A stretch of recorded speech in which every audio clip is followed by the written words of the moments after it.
Que bom estarmos aqui novamente juntos com o mesmo objetivo. É de buscar no Evangelho, de buscar nos ensinamentos de Jesus, aquilo que acreditamos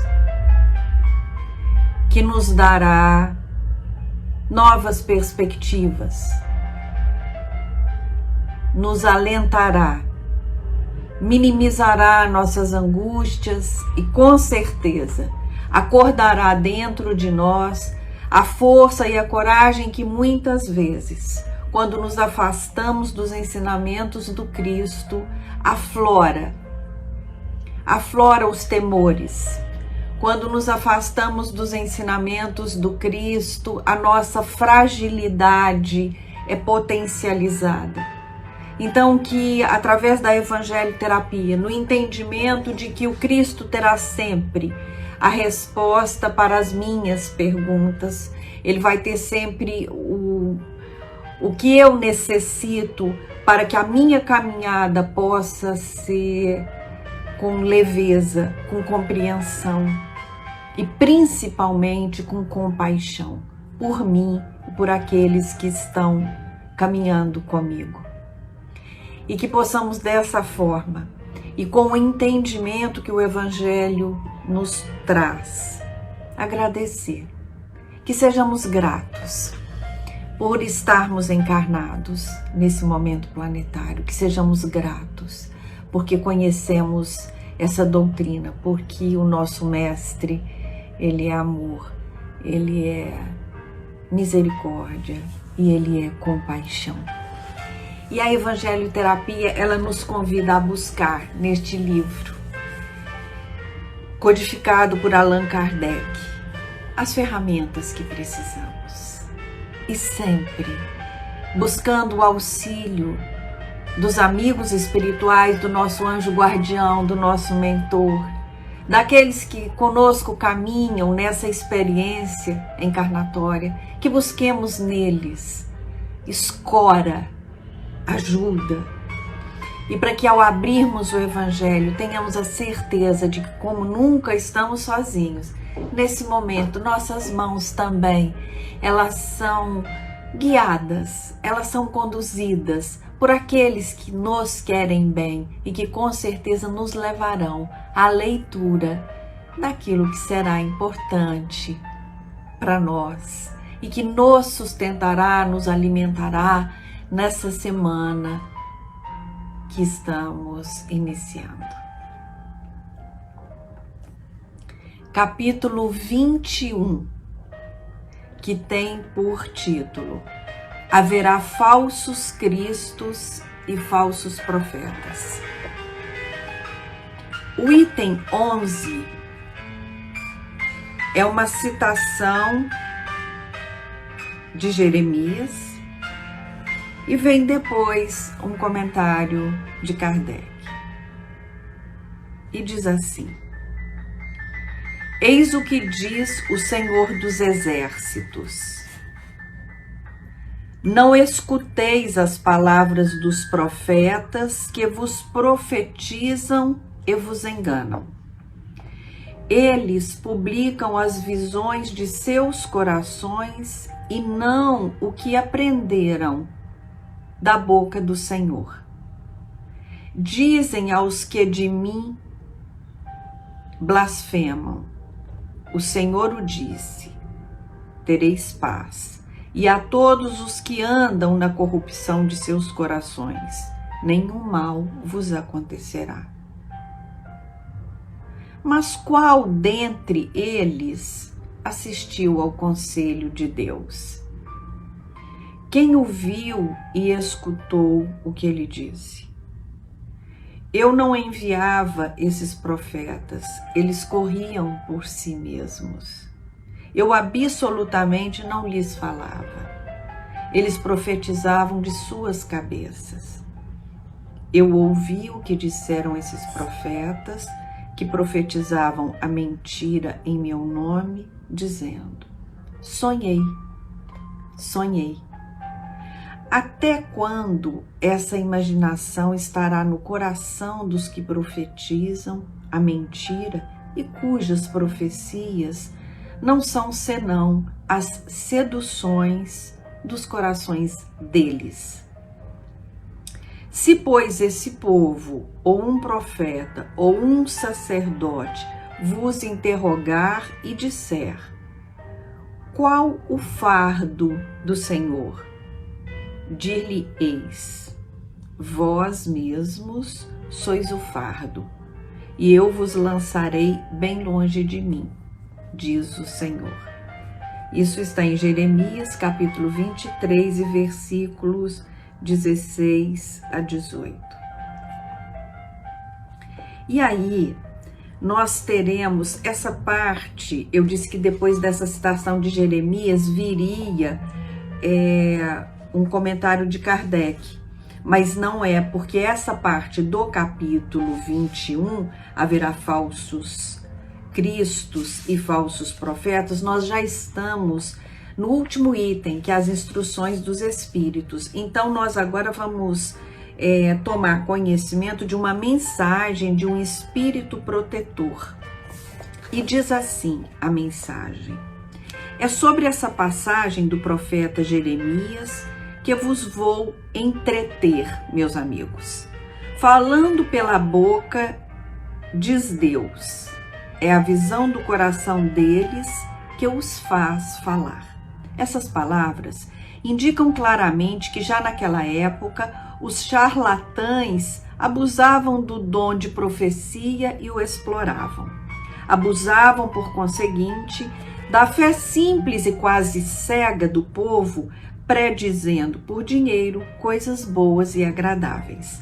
Essa espécie de fraude era muito generalizada na nação judia e é fácil de compreender-se que o pobre povo, em sua ignorância, era incapaz de distinguir os bons dos maus, sendo sempre mais ou menos ludibriado pelos supostos profetas que não passavam de impostores ou fanáticos.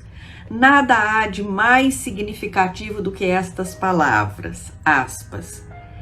Eu não enviei esses profetas e eles correram por si mesmos. Não lhes falei e eles profetizaram, fecha aspas. Mais adiante, eu ouvi esses profetas que profetizavam a mentira em meu nome, dizendo: sonhei, sonhei, fecha aspas. Indicava assim um dos meios que eles empregavam para explorar a confiança de que eram objeto. A multidão, sempre crédula, não pensava em contestar a veracidade de seus sonhos ou de suas visões. Achava isso muito natural e sempre os convidava a falar. Após as palavras do profeta, escutai os sábios conselhos do apóstolo João, quando diz: não creiais em todo espírito, mas provai se os espíritos são de Deus. Porque entre os invisíveis também há os que comprazem em iludir, quando encontram oportunidade. Os iludidos, não há dúvida, são os médiuns que não tomam as necessárias precauções. Aí se encontra indubitavelmente um dos maiores escolhos, contra os quais muitos deles vêm esbarrar, sobretudo quando são novatos no espiritismo. Isso constitui uma prova para eles, da qual só triunfarão com muita prudência. Aprendei, pois, antes de tudo, a distinguir os espíritos bons e os maus, a fim de não vos tornardes por vossa vez falsos profetas. Nós entendemos que quando abrimos o Evangelho, muitas vezes sabedores daquilo que nos angustia, achamos que ao abrir o Evangelho, encontraremos lá de uma forma muito clara aquilo que acalmará os nossos corações. Mas muitas vezes não se dá dessa forma. Nós vamos ter que procurar, nós vamos ter que esmiuçar, abrir os nossos corações para que essa verdade adentre os nossos sentimentos e que aí sim possamos entender o sentido dela naquilo que estamos vivendo. Então, como não acreditamos no acaso, ao abrir o Evangelho e lermos hoje essa passagem de Jeremias, que fala de falsos cristos e falsos profetas, o que nós vamos compreender? O que vamos compreender? Nós vamos compreender que muitas vezes, nós buscamos ouvir aquilo que vai acalentar os nossos corações, sem quase preocupação nenhuma. Se aquela inquietude que estamos buscando acalentar, vai ser através daquela inquietude que conseguiremos, por exemplo, fazer reflexões que vão nos levar, com certeza, elas nos levarão a um sentimento de entendimento, de esclarecimento daquilo que estamos vivendo. Então, quando abrimos hoje esse evangelho, e aqui falava de falsos cristos e falsos profetas, eu preciso pensar o que significa isso, meu Deus. Será que o que eu estou ouvindo não vem de Deus? Como é que eu vou saber se algo vem de Deus? Como que eu vou saber se aquilo que eu estou ouvindo, se aquilo que eu estou acreditando está coerente com os ensinamentos do Cristo? Como que eu vou saber? E nós então entendemos que aí entra a importância da fé raciocinada. Eu vou observar. Se eu estou falando, eu preciso ser congruente, eu preciso vivenciar aquilo que falo.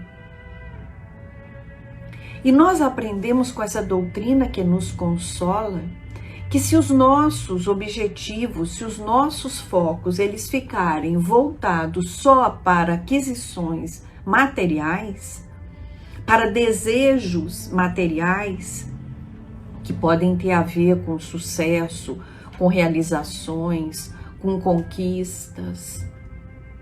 Enquanto o nosso foco estiver voltado para a matéria apenas, eu vou estar me distanciando dos ensinamentos do Cristo. Muitas vezes serão as dificuldades materiais que me aproximarão dele. Porque diante da dificuldade material, eu perco muitas vezes aquilo aonde eu me agarrava, aonde eu me escorava quando a dificuldade vinha me visitar. E agora, quando eu não tenho mais essa escora, eu e minha dificuldade. E nesse instante, então, eu volto os olhos para os céus e rogo amparo. Então essas pessoas, esses nossos irmãos, que muitas vezes, percebendo aquilo que o outro que o procura quer ouvir, e o diz, como se essa intuição, essas palavras viessem do Cristo, viessem de Deus. Esses irmãos estão equivocados e por isso terão que responder e por isso serão responsabilizados.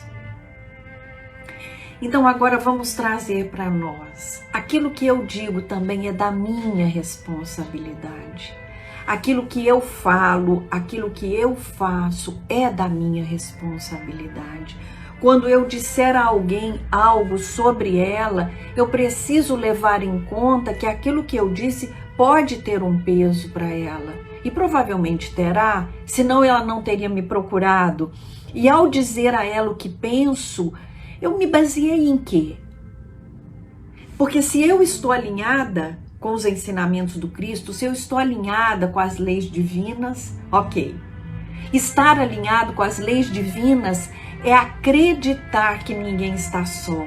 Estar alinhado com as leis divinas é dizer, eu compreendo a sua dor, eu compreendo o seu desespero, eu compreendo a sua dificuldade nesse momento.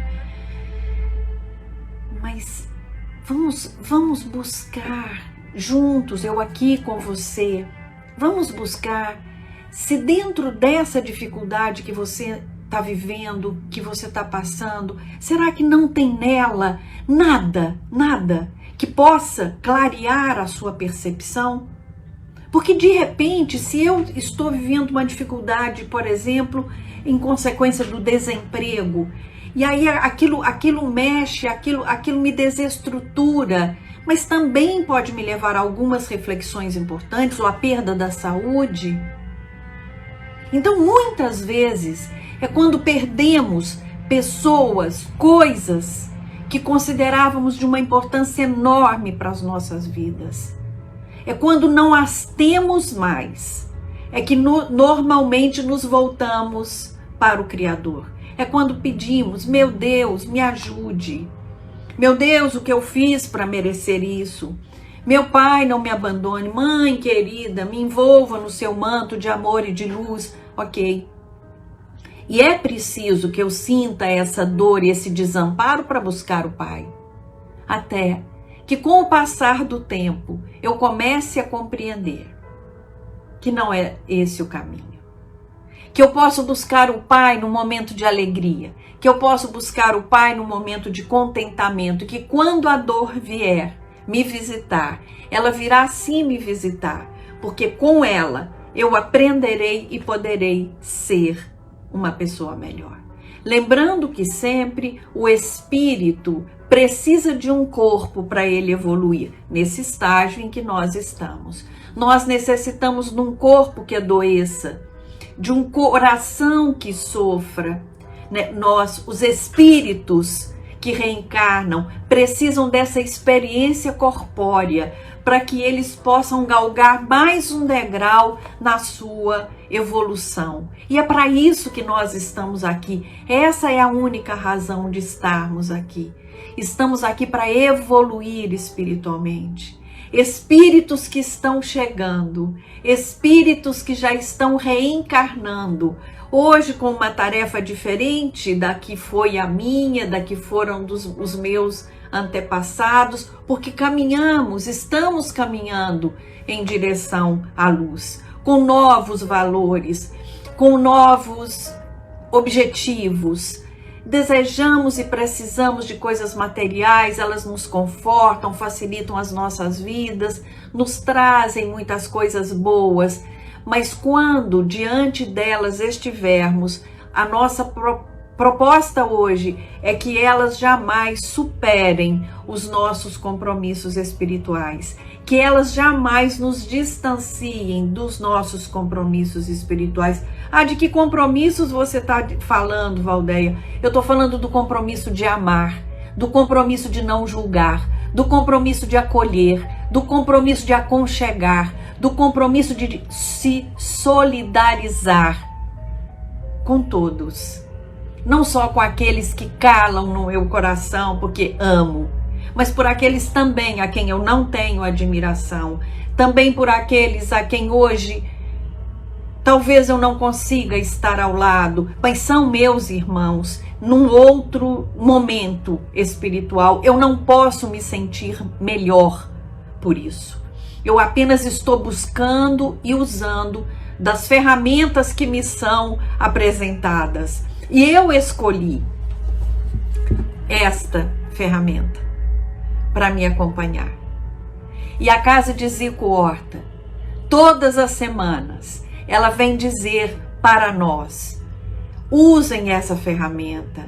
Ferramenta que você não usa, ela enferruja. Use essa ferramenta, busque elaborar com essa ferramenta, e mais afiada ela se tornará. E quanto mais afiada ela estiver, mais leve será o seu caminhar.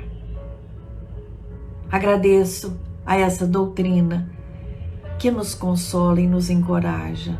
Agradeço a oportunidade que essa casa de amor, que essa casa de oração me oportuniza. E a todos os nossos amigos espirituais que conosco estão sempre balizando a nossa caminhada. Que a paz do Mestre Jesus esteja em nossos corações sempre. Que assim seja.